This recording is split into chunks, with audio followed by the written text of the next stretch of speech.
Welcome to another episode of Inquiring Minds. I am Steve Harper, and with me, as always, is my amazing co-host Donna Carlin. Donna, how are you doing today? I'm really excited about today's conversation because I think it's an important one. Not that all of them aren't, but I think this one really is um, because it speaks to our focus. How are you Yeah, doing today? I'm doing fantastic. I'm excited to dig into this conversation as well. So, what exactly are we talking So, Steve, how about? do you measure success in life? Oh my gosh, are you really asking me? Yes. It's interesting. My perspective on success has shifted a great deal. I think age and wisdom has played a role in that. It used to be based on acquiring things, right? It was about Mm. attaining certain levels of success, a certain salary range, acquiring a certain vehicle, having a certain kind of house, in materialistic aspects. And I think probably over the last 10 or 15 years those things have really taken a back seat to what I define or how I define success. I most recently and kind of gone through a process with myself about evaluating where I am, where I want to go, and how I want to spend this next kind of chapter of my career path, and recognized how lucky and grateful I am for where I'm at, what I get to do. And I think that success to me was actually taking the time to actually stop and recognize what I've accomplished, what I've done, and just how much more I want to do and where I want to go, and being in control of where that is. So for me, it has nothing to do with the material trappings of success. It has everything to do with me being able to have these conversations with you once a week, controlling my time, being able to invest it in things that make this the most sense to me and give me the most satisfaction and pleasure. So, what about you? So, Donna, how do you define success? Waking up every day with a sense of contentment. And we talked about this in a previous Yeah, episode, at the beginning. Knowing that the work that I'm doing has a ripple effect, speaking of, to Mr. Ripple, beyond that one conversation or that one individual. But even more importantly, success in life for me is that I have relationships that I treasure, that, knock wood, my health is stable, yeah, that I have an incredible family that is so unique in their closeness. We're talking multiple generations here, where we're constantly in touch with each other and supporting each other. That to me is success in life. That is having a great life, yeah, um, and not having to worry about the next meal on the table or anything else, because I have such a successful business. I'm very blessed with that, and I think that that's a reflection of what you give is what you get. yeah. So, I think defining success has so many different labels to it that, in my world, success in life is multiple facets Sure. that I think we need to look at, because you can't have success in business, no success in life, and feel that you're content, to feel that you're successful. If you do, then there's going to be something lacking when you no longer have that hook, Yeah. which is your work, to hook onto in, later on in life. So, I would love to hear your experience with, if you've done this with clients, as a matter of fact, how do you define success and what some of the answers are that you're getting? Because I think that is what we need to talk to right now. Well, yeah, what I find interesting, especially with my coaching clients, is that everybody generally engages in that relationship because they want more. They're trying to get to that next level, whether it be in their career path, or they're trying to build a business, or they become a better leader. And I find that the focus is on out there, right? What's ahead, what's next, and very few that ever come to me ever take the time to recognize or appreciate what they've done and what they've accomplished. I had a client that I was working with that, she was really at a crossroads with her consulting business, and she wasn't exactly sure what she wanted to do with it. But she had some lofty goals and ambitions for herself, which were great. But she wasn't actually taking the time to acknowledge or appreciate everything that she'd accomplished. She feels like we used a kind of the analogy of being in on the treadmill of life, just constantly running and sort of feeling like she wasn't going anywhere, and always having to show up and do more to maintain her seat at the table in the environments that she was focused on, and really in the grand scheme of things, working towards clients that she thought represented her business and her brand, that they were necessary, as opposed to ones that she really enjoyed working with and ones that she felt like she was making a big difference with. And what I found is in a lot of her situations, she was almost always having to go into these engagements with these new organizations, feeling like she was trying to prove herself continually, and always feeling like she was on notice, or sort of really um, always having to sell herself as to why she had the seat at the table. And we looked at that as one aspect of, is she doing the kind of work with the kind of people that she wants to be working with? And then we went back and looked at all that she's accomplished, and then tried to marry the two. Because at the end of the day, and you probably already feel like you know this situation, I think I've maybe mentioned her to you directly before, she wasn't doing the work she wanted to be doing with the kinds of clients that she was, but she felt like that was what the market or the industry was really asking of her or needed her to do in Mm, order to maintain sort of this level of status or success. And right. it wasn't working, right? And it wasn't comfortable for her. And then when we went back and we looked at all of the opportunities, I mean, she was a huge contributor to her community. She was a huge contributor to several corporations that she really enjoyed, but they weren't in this growth oriented sector. And that was okay, right? At the end of the day, we started looking at how to unpackage that to say, look, celebrate the wins and the victories that you've had professionally, because look at the difference that you made. Look at the ripples that you've created. And she had never taken the time to just stop and appreciate that, let alone try to celebrate it or hang that out as one of their core accomplishments for her consulting practice, so that she could say, look, I have pride in what I've done, and I don't have to necessarily go chase these industry sectors that people say I need to, or that just become a natural approach for me to to grow my business, especially if I don't like it and I'm not having a good time. And for her, it was kind of like the light bulb went off. Like, you're right, these are the things that I'm better at. I'm better at municipal government. I'm better at working with these leadership teams that are trying to co-develop in these communities. And I'm really a uniter in this space. I'm really not I don't want to be a tech consultant. I don't really want to be responsible for helping these large institutional owners that want to come in to take advantage of our local economic opportunities and in the labor pool, because it's cheaper to do business here than it is somewhere else. But she's like, I'm pillaging our own community for the sake of these corporate clients, and I don't want to do it anymore.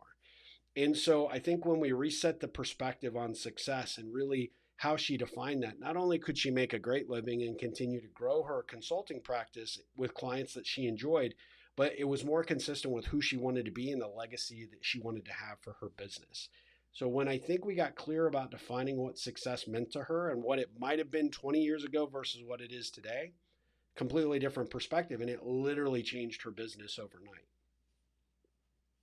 Maybe we need to change the question that we ask to, how do you define success in your life right now? Right now, yeah. I Yep. think that's a good qualifier in a way. I remember years ago, I was sitting in my office on a Sunday doing some writing, and the phone rang, and it was the senior editor of Fast Company magazine when it was a magazine out of Boston. And evidently, he was pointed in my direction to interview me about work I was doing with a specific client. Um, and it was, beware of what you ask for because you just might get it. That Yeah. was the premise of the conversation.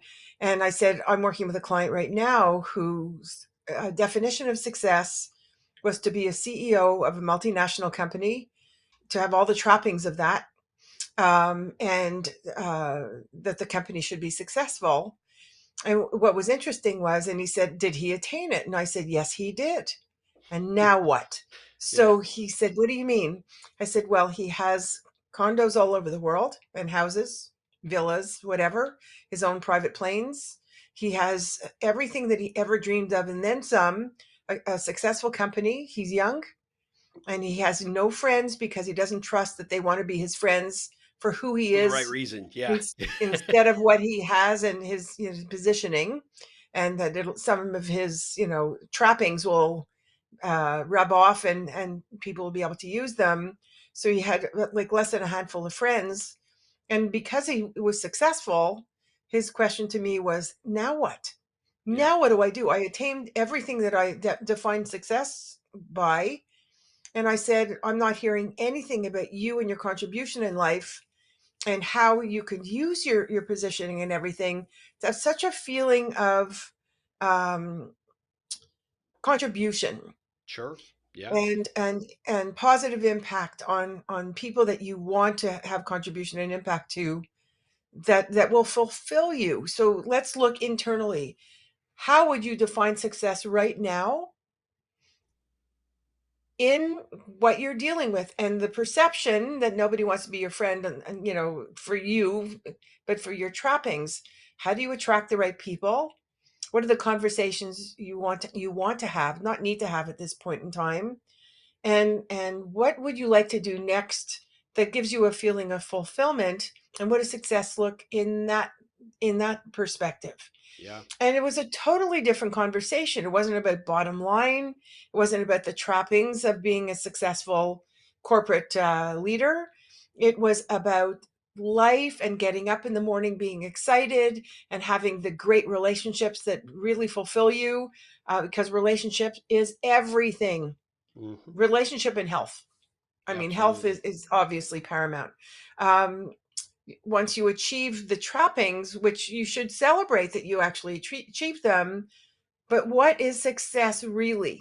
And that was a conversation that I pushed him to have, and that I shared, with the editor of Fast Company magazine. Are we having the right conversations about what success looks like? Yeah.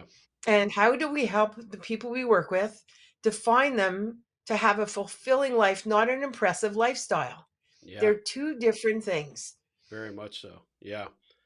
Yeah. No, I love that. I often tell my coaching clients, are you waking up every day content and happy? Are you in control of your schedule and your day? And are you able to make a difference? Right? And those are the components that I think make a successful business person, is having that control and that power. And then are you out there contributing in the world in any way, shape, or form? Are you a good, spouse or a good romantic partner to whoever you're with? Are you a good parent if you happen to have kids? Are you engaged in great friendships and great, personal relationships that fulfill you and push you to want to be better? And ultimately, at the end of the day, are you always in a state of recognizing where you are, what you're doing, and just how lucky you are and how grateful you are for what you have, as opposed to always trying to get to that next goal, that next objective?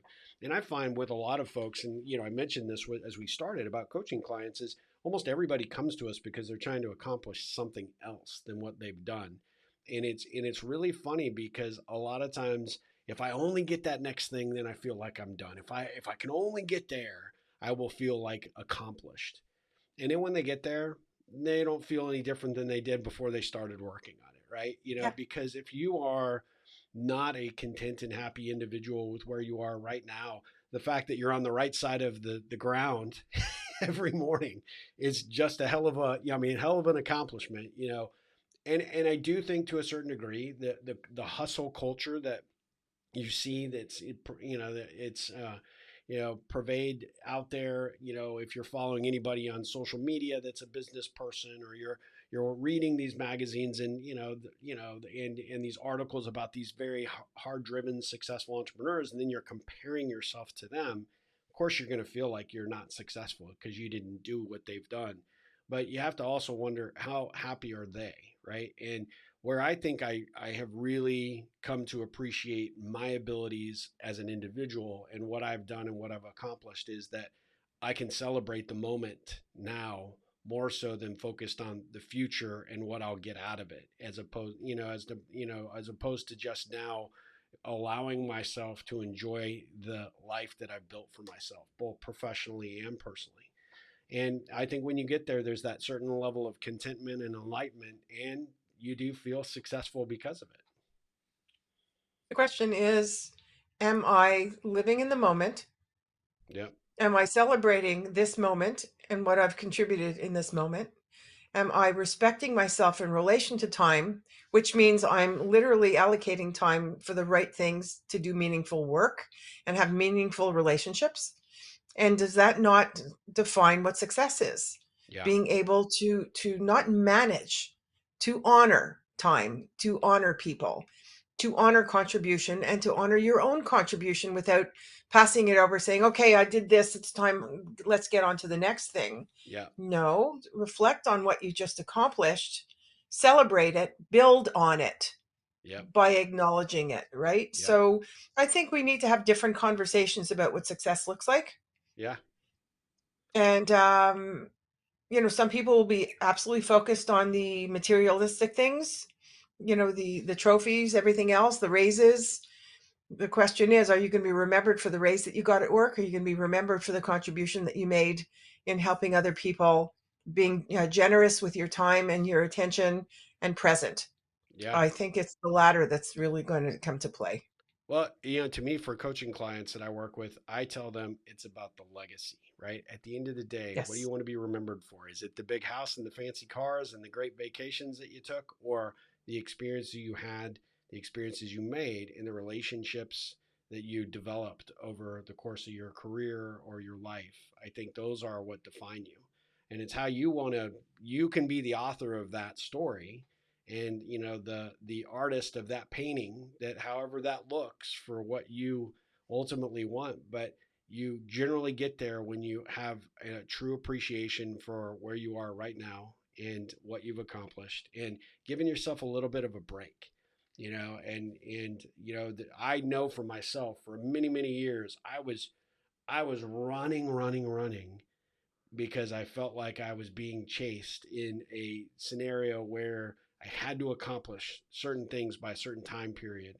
Otherwise, I would feel like an abject failure, and they would be thinking of me in a poor light. The funny thing is, when you start actually unpacking that and you say, who is they? Is it your parents? Is it your friends? Is it your Yeah.